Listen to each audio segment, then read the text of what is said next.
সূরা ইখলাস একবার, সূরা ফালাক একবার, সূরা নাস একবার পরে হাত একত্রিত করে ফু দিয়ে গা মাসাহ করবেন।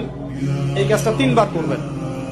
একবার আয়াতুল কুরসি পড়বেন, সূরা বাকারার 255 নম্বর আয়াত, আল্লাহু লা ইলাহা ইল্লা হুয়াল হাইয়ুল কাইয়ুম, এটা শেষ পর্যন্ত।